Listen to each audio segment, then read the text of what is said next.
मेरी जिंदगी एक तमाशा थी जिसे हर कोई देखना चाहता था। जो भी मेरी जिंदगी में आया उसने मुझे किसी खिलौने की तरह इस्तेमाल किया और फेंक दिया, मगर कभी किसी ने यह नहीं सोचा कि मैं भी एक इंसान हूँ जिसे प्यार और इज्जत भी चाहिए होती है। काश कोई तो मुझे समझता और मेरे साथ वह सब ना करता जिनका ख्याल भी किसी इंसान के दिलो दिमाग को हिलाकर रख देता है। अब तो मैं बस यही चाहती हूँ कि मेरे साथ जो हुआ था वह किसी के साथ ना हो। मेरा नाम निशा है। मेरा संबंध एक बहुत ही अमीर घराने से था। मेरी माँ एक बहुत मॉडर्न और आजाद महिला थी। उनके सामने रिश्तों से ज्यादा अहमियत पैसों और स्टेटस की थी, इसीलिए उन्होंने अपने आप को बहुत ज्यादा अहमियत दी। यहाँ तक कि उनके लिए मेरे पापा की भी कोई अहमियत नहीं थी। मैंने जब से होश संभाला था घर में हमेशा अपनी माँ का ही हुक्म चलते देखा था। पापा तो मेरी माँ की नजर में कोई अहमियत ही नहीं रखते थे। वह बस ऑफिस के सारे काम संभालते और मेरी माँ के इशारों पर चलना जानते थे। उनकी अपनी कोई मर्जी ही नहीं थी। मैंने देखा था, कभी कभी तो मुझे लगता था कि वह मेरे पापा नहीं बल्कि हमारे बंगले में काम करने वाले कोई नौकर हैं। अगर उनका हुलिया देखकर अंदाजा लगाना होता तो कोई भी उन्हें देखकर ये नहीं कह सकता था कि उनकी औकात एक नौकर से ज्यादा है। मगर यह सब कुछ तो हमारे बंगले के अंदर की बातें थी। देखने में माँ और पापा की जोड़ी दुनिया के लिए एक बहुत ही अच्छी जोड़ी थी। दूसरों के सामने माँ ने हमेशा पापा को बहुत इज्जत और सम्मान दिया था, मगर जो व्यवहार उनके साथ घर की चार दीवारी में होता था या तो पापा जानते थे या फिर मम्मी। पापा के साथ हम उस बंगले में चार बहन भाई रहते थे। दो भाई और दो बहनें। भाई हम दोनों बहनों से बड़े थे। मैं घर में सबसे छोटी बेटी थी। माँ की बेहद लाडली थी। पापा भी मुझसे बहुत प्यार करते थे। चारों बच्चों के साथ एक जैसे थे, लेकिन माँ हमेशा मुझे ही सबसे ज्यादा अहमियत देती। मेरे दोनों बड़े भाई जुड़वा थे और वो माँ पापा की शादी के एक साल बाद ही पैदा हो गए थे। उसके बाद 4 साल तक माँ पापा के यहाँ कोई औलाद नहीं हुई, जबकि मेरे पापा को बेटी की बहुत इच्छा थी। फिर भगवान ने उनकी यह इच्छा पूरी कर दी। 4 साल बाद मेरी बहन पैदा हुई थी, लेकिन बदकिस्मती से वह रंग रूप में पापा जैसी थी। इसी वजह से माँ तो मेरी बहन को अपनी गोद में भी नहीं उठाया करती थी। उन्होंने तो कभी अपने बेटों को भी नहीं संभाला था, लेकिन कभी कभी उन्हें प्यार करने के लिए गोद में उठा लिया करती थी। जैसे ही मेरे दोनों भाइयों की पैदाइश हुई थी तो दोनों बच्चों को संभालने के लिए एक फुल टाइम मेड का इंतजाम कर लिया था, जो बच्चों के सारे काम अपनी निगरानी में करवाती थी। मम्मी ने कभी भी अपने किसी बच्चे को अपने पास नहीं बुलाया था। बच्चे हमेशा दूसरे और मम्मी पापा दूसरे कमरे में सोते थे। जब मेरी बहन पैदा हुई तभी माँ ने यह तरीका अपनाया था। मेरी माँ रंग रूप की बहुत गोरी चिट्टी और खूबसूरत अमीर माँ बाप की संतान होने की वजह से मम्मी शुरू से ही अपनी मर्जी की मालिक थी। कभी किसी को घास नहीं डालती थी और ना ही कभी किसी की मर्जी पर चलती थी। यहाँ तक कि कभी अपने माँ बाप के पसंद के लाए हुए कपड़े तक नहीं पहनती थी। 10वीं क्लास करने के बाद ही मेरी माँ ने जिद करके बाहर पढ़ाई करने की रट लगा दी और फिर दूसरे देश जाकर ही अपनी पढ़ाई पूरी की। वो अपने पापा का बिजनेस संभालना चाहती थी, जबकि उनके पापा यानी मेरे नाना शुरू से ही यही चाहते थे कि उनकी बेटी की शादी एक अच्छे इंसान से हो जाए जो उनका दामाद नहीं बल्कि बेटा बन सके और साथ रहे। मगर माँ ने हर बात में अपनी इज्जत और मन मर्जी चलाने की आदत बना रखी थी। जब दूसरे देश से पढ़ाई करने के बाद मम्मी वापस लौट कर आई तो अपने पापा का बिजनेस ज्वाइन कर लिया। तब मम्मी की खुददारी और भी ज्यादा बढ़ गई थी। हालांकि मेरे नाना नानी दोनों ही बहुत ही नरम मिजाज के मालिक थे, मगर उनकी बेटी यानी कि मेरी माँ पता नहीं किस पर चली गई थी। और इस बात का अफसोस हमेशा मेरी नाना नानी को था कि वह अपनी बेटी की अच्छी परवरिश नहीं कर पाए।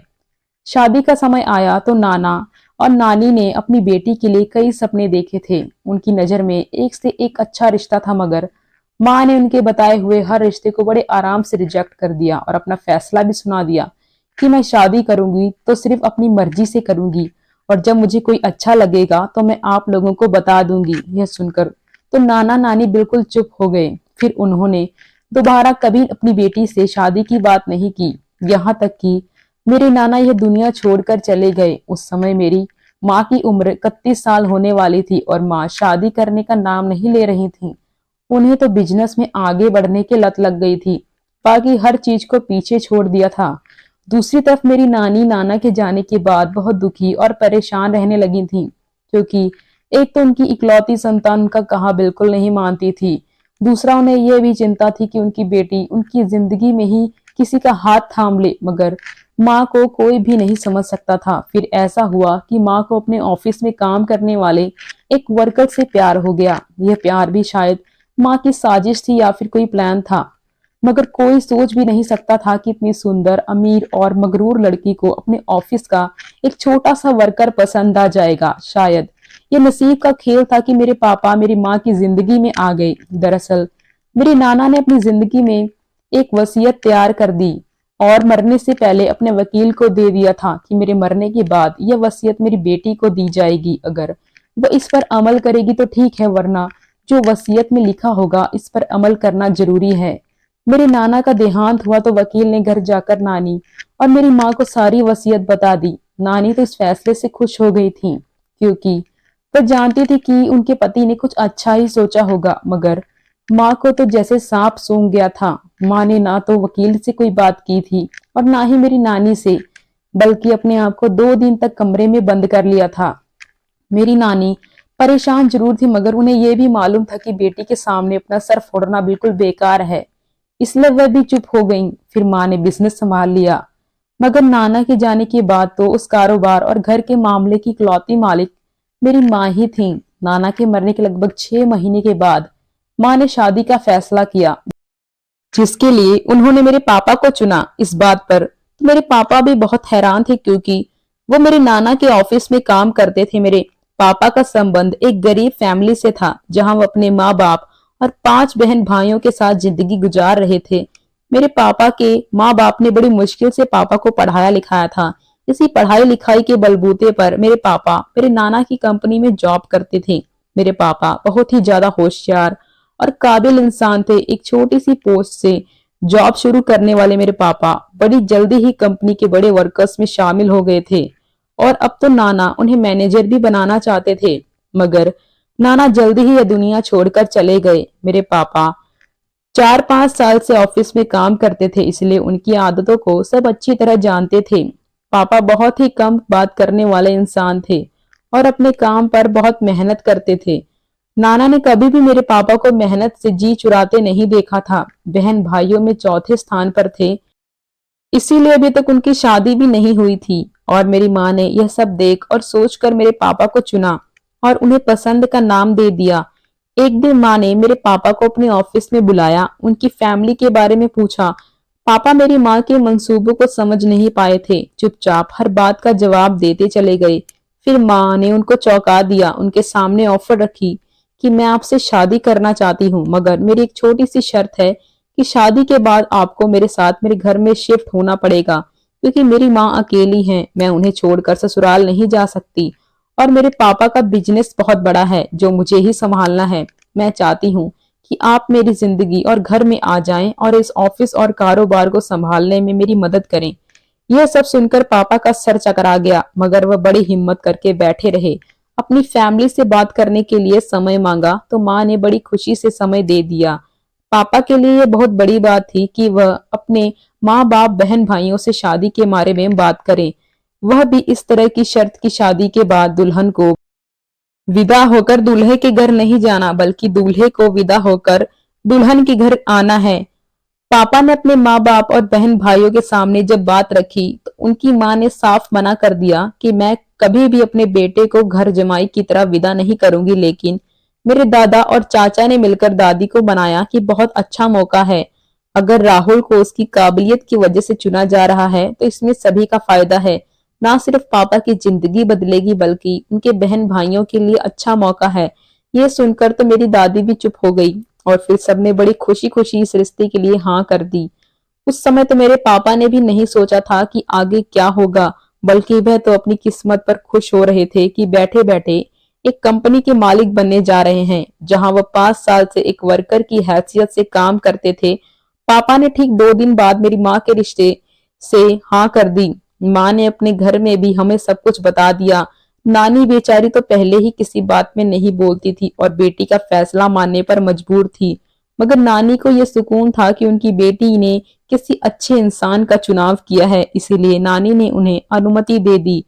फिर मेरी माँ ने मेरे पापा की पूरी फैमिली को अपने घर खाने पर बुलाया। दरअसल इस बात को देखने के लिए कि पापा की फैमिली का शादी पर क्या रिएक्शन है। और फिर पापा की फैमिली तो बहुत खुश थी।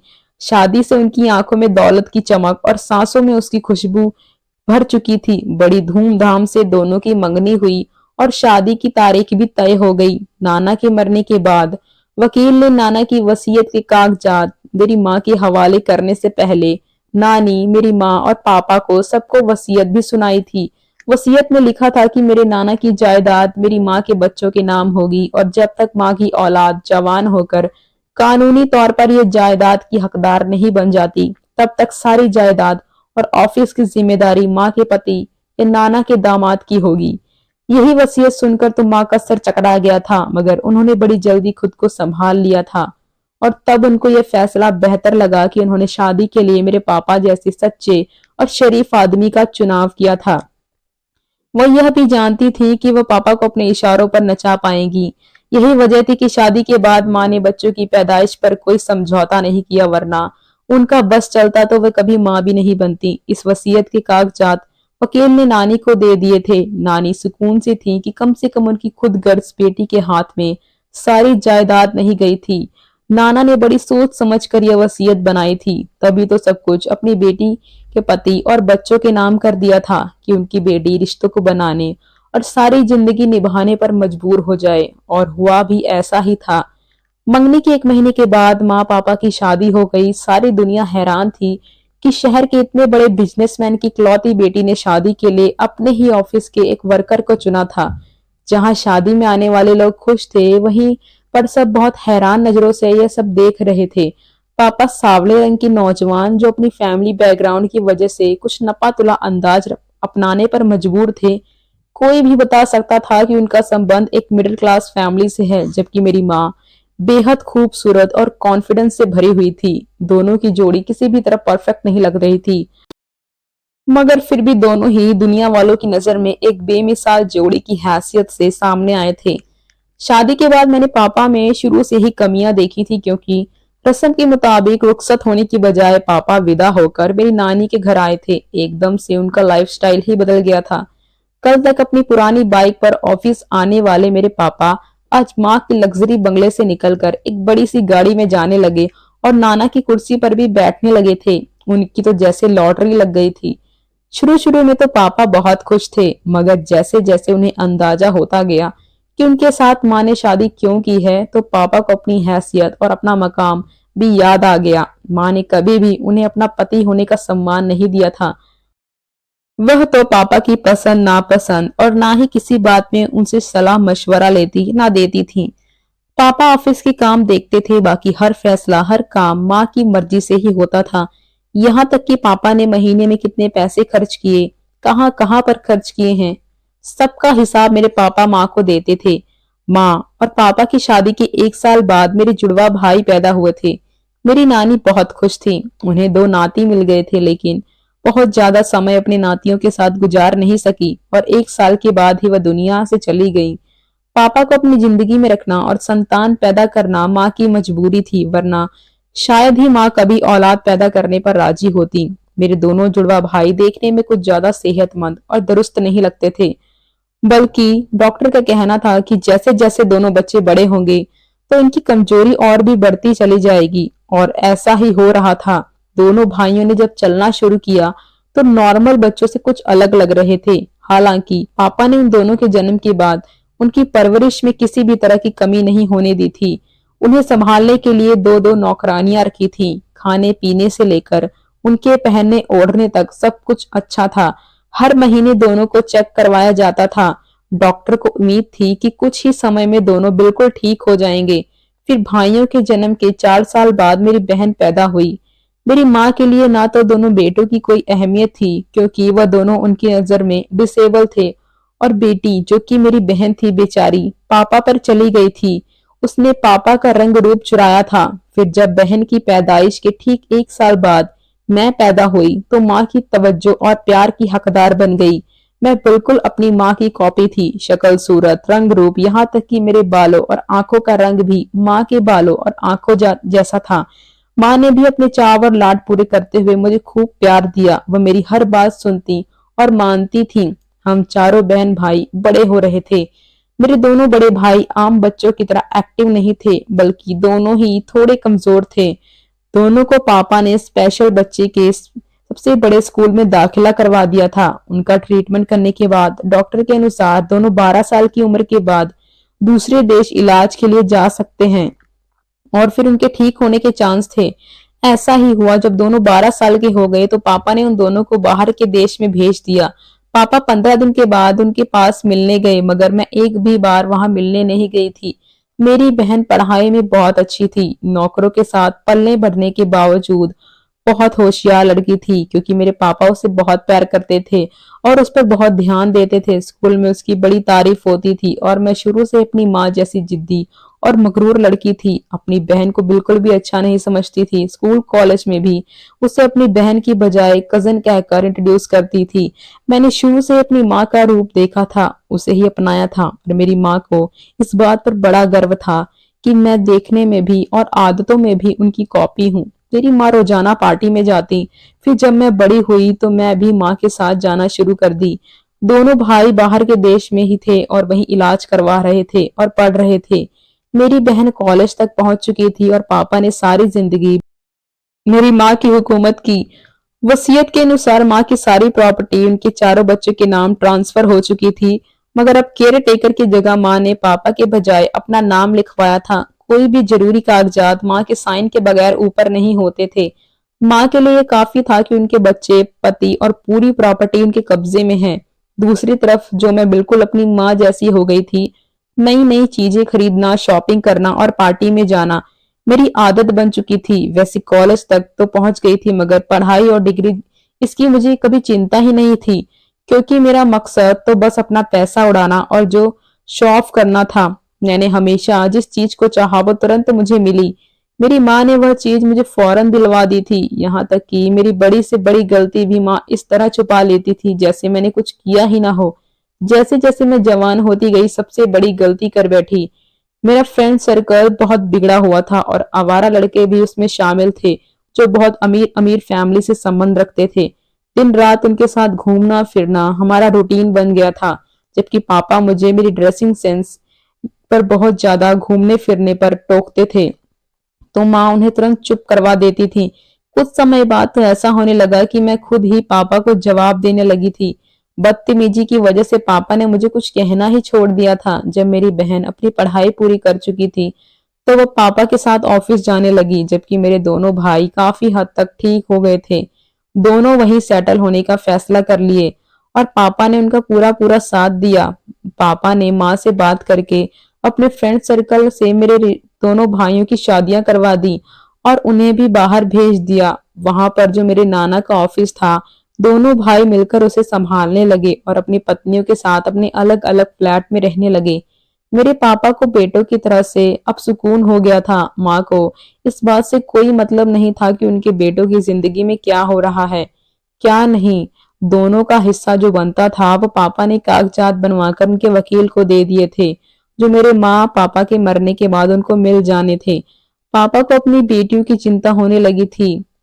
उनकी बेटियां की जिंदगी भी उनके बेटों की तरह संभल जाए और वह सेटल हो जाएं। वो यही चाहते थे, मगर माँ पापा को साफ कह दी थी कि अपने बेटों और बड़ी बेटी की शादी तुम जहां चाहो कर सकते हो, मगर मैं अपनी लाडली और छोटी बेटी की शादी खुद अपनी मर्जी से करूंगी। और मैं भी माँ के फैसले पर बहुत खुश थी, क्योंकि मैं हरगिज नहीं चाहती थी कि पापा अपने सो कॉल्ड गरीब दोस्तों में से मेरी शादी करवाएं, क्योंकि पापा ने मेरी बहन के लिए भी अपने किसी बचपन के दोस्त के बेटे को ही चुन रखा था। वो डॉक्टर था। मेरी बहन ने स्टैंड लिया और कहा कि मैं पापा पर विश्वास करती हूँ, पर जहाँ चाहे मेरे लिए फैसला कर सकते हैं। और मेरी बहन ने अपने होने वाले मंगेतर से मुलाकात की और उसके बाद उन दोनों की मंगनी हो गई। दूसरी तरफ मैं थी। मेरे नजदीक ना तो किसी रिश्ते की कोई अहमियत थी, ना ही किसी बात की मुझे कोई परवाह थी। इस समय मेरी दोस्ती मेरे ग्रुप के बहुत बिगड़े हुए लड़के से चल रही थी। पूरे कॉलेज में हम दोनों की खूब चर्चा हो रही थी। उसके साथ कभी कहीं होती तो कभी कहीं उसके साथ पाई जाती थी। यहाँ तक कि अक्सर रात को भी मैं अपने घर नहीं जाती थी और अपने बॉयफ्रेंड की बाहों में रहती थी, लेकिन माँ ने मुझे कभी नहीं समझाया, ना ही रोका टोका था। उन्होंने पापा से हमेशा यह बात छुपाई कि मैं घर से बाहर रहती थी। मैं जो भी कर रही थी वह किस हद तक गलत था, इस बात का अंदाजा मुझे नहीं था। और मेरे सामने आया लड़का मुझे इस्तेमाल करता रहा और फिर उसने अपने माँ बाप के कहने पर उनकी मर्जी से शादी कर ली और मुझे छोड़ दिया। और एक दिन वह मुझे मिला और बोला, क्या तुम मेरे साथ हिस्ट्री क्लास लगाना चाहोगी? यह कहकर कि तुम जैसी लड़कियां सिर्फ दिल बहलाने के लिए होती हैं, घर की इज्जत बनाने के लिए नहीं। माँ ने उस समय भी मुझे नहीं समझाया। माँ ने कहा कि तुम देखना, मैं तुम्हारे लिए इससे भी स्मार्ट लड़का ढूंढूंगी। और मैं अपने आंसू साफ करके माँ की बातों में आ गई। मैंने एक दिन उस लड़के को अपनी पत्नी के साथ देखा और उस दिन मैंने उसे सबके सामने बहुत बेइज्जत किया, यहाँ तक कि थप्पड़ मार दिया। उसने मुझे धोखा देकर किसी और को अपना लिया था, मगर उस समय मैं नहीं जानती थी कि उसकी बेइज्जती और थप्पड़ की मुझे बहुत बड़ी कीमत चुकानी पड़ेगी। मेरी बहन की शादी के बाद अब माँ ने मेरी शादी का फैसला किया, क्योंकि जिस लड़के ने मुझे धोखा दिया था उसकी शादी तो हो चुकी थी और मेरी माँ ने बहुत अमीर फैमिली में मेरा रिश्ता तय कर दिया। बहुत सुंदर लड़का था, काफी हैंडसम था और हमसे भी ज्यादा अमीर था। शादी भी धूमधाम से तैयारी होने लगी। दुनिया की हर चीज खरीद कर मेरे दहेज में दे दी गई। शादी में मेरे दोनों भाई अपनी पत्नी को लेकर और मेरी बहन भी अपने ससुराल वालों के साथ आई थी।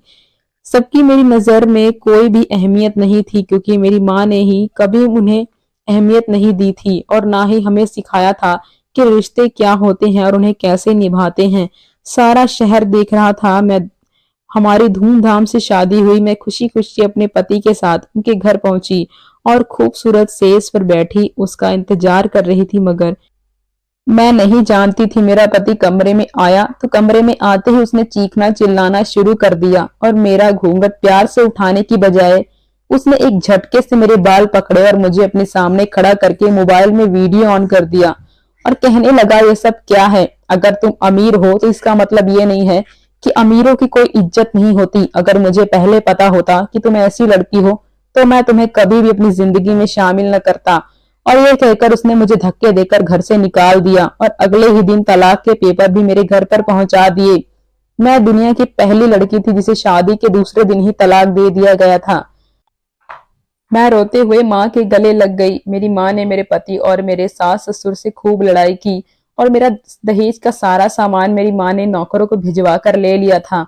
मुझे तो समझ नहीं आ रहा था कि मेरे साथ ये सब क्या हुआ है और ये आखिर किसने किया था, क्योंकि मोबाइल में ऐसा क्या था वह तो मैं देखी भी नहीं थी। मेरे पति ने मुझे धक्के देकर घर से निकाल दिया था और अब मैं अपने दामन पर तलाक का दाग लिए बैठी थी। पापा बहुत ज्यादा परेशान थे, मगर मेरी माँ पर किसी भी चीज का कोई असर नहीं था। मेरा घर बसने से पहले ही उजड़ गया था। जिस घर में शहनाइयां बज रही थीं, अब वहां पर दुख के बादल छाए हुए थे, मगर मेरी माँ कहाँ चैन से बैठने वाली थी। एक महीने के अंदर मेरी माँ ने दोबारा मेरी शादी तय कर दी। इस बार ज्यादा धूमधाम से तो नहीं की, मगर पूरे रस्मो रिवाज के साथ शादी हुई थी। और फिर वही हुआ, शादी के एक हफ्ते बाद मेरे पति ने मेरे मुंह पर थप्पड़ मारते हुए मुझे तलाक दिया और पेपर मेरे मुंह पर मार दिए। अब तो मैं पूरी तरह टूटती जा रही थी। मेरा गुरूर, मेरी जिद सब खो चुके थे। बहुत पछता रही थी कि मैंने क्यों अपनी माँ के नक्शे कदम पर चलकर अपनी जिंदगी बर्बाद कर ली। दरअसल जिस लड़के के साथ मेरा अफेयर था और जिसे मैं शॉपिंग मॉल में थप्पड़ मारी थी, उसने अपने साथ बनाई हुई मेरी वीडियो और तस्वीर मेरे दोनों पतियों को भेज दी थी। और जाहिर सी बात है, कोई भी पति ऐसी बात बर्दाश्त नहीं करता। अब तो मैंने फैसला कर लिया था कि मैं कभी भी शादी नहीं करूंगी।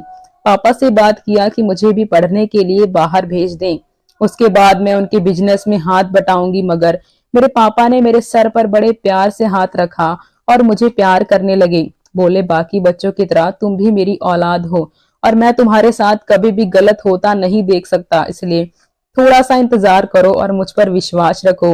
भगवान ने चाहा तो सब ठीक हो जाएगा। उस दिन मेरे पापा पर मुझे बहुत प्यार आया था और मैं उनके गले लगकर बहुत रोई थी। मेरी माँ दरवाजे पर खड़ी यह सब देख रही थी। पता नहीं माँ के दिल में क्या आया और वो हम दोनों के पास आकर बैठ गई। माँ का सर झुका हुआ था और आंखों में आंसू थे। माँ ने मुझे कुछ नहीं कहा, मगर पापा के सामने रोने लगी और यह बात मान ली कि सब कुछ उनके घमंड की वजह से हुआ है। उसी घमंड और गुरूर की वजह से उन्होंने अपने और अपने बच्चों की जिंदगी में आग लगा दी। मैंने अपनी सबसे लाडली बेटी को तबाह कर दिया। माँ ने पापा से माफी मांगी और मेरे पापा ने हमेशा की तरह थोड़ी नरमी से बात करते हुए माँ को माफ कर दिया था और यह भी कहा कि मैं आज भी तुम्हारे साथ खड़ा हूँ और हमेशा खड़ा रहूंगा। वो बोले माँ और बाप का रिश्ता आपस में जितना मजबूत और गहरा होता है, उसका असर सबसे ज्यादा संतान पर ही पड़ता है। उस दिन के बाद माँ ने अपना सारा सोशल नेटवर्क छोड़ दिया था और घर में पापा और मेरे साथ टाइम गुजारने लगी थी। तीनों अब एक साथ ही खाना खाते थे, कभी कोई मूवी देखते थे और बातें भी करते थे। रोजाना मैं और माँ मेरे भाई और भाइयों को भी फोन करते थे और मेरी बहन तो हर दूसरे तीसरे दिन अपने पति के साथ हमसे मिलने आती थी। इस सब में मुझे ये अंदाजा हुआ था कि फैमिली इंसान के लिए क्या मायने रखती है। कैसे ये एक साल अच्छे से गुजरा था पता ही नहीं चला। मैं एक साल में बहुत बदल गई थी। मैंने अपनी सारी बुरी आदतों को छोड़ दिया था, लेकिन पापा ने मुझे अभी तक पढ़ने के लिए बाहर नहीं भेजा था। हालांकि वह अपने साथ मुझे ऑफिस ले जाया करते थे ताकि मैं परेशान ना रहूं। फिर मेरे भाई के घर एक बेटी ने जन्म लिया तो हम उनसे मिलने भी गए। वहां से वापस आने के बाद पापा ने मुझसे बात की। बोले कि उनका बहुत अच्छा दोस्त है, उसका जो बेटा है बहुत अच्छा है, मेरा जानने वाला है, मुझसे बिल्कुल अपने बेटे की तरह मानता हूँ। मुझे विश्वास नहीं आ रहा था कि मेरे साथ इतना कुछ हो जाने के बाद कोई मुझसे शादी करने को कैसे तैयार हो सकता है।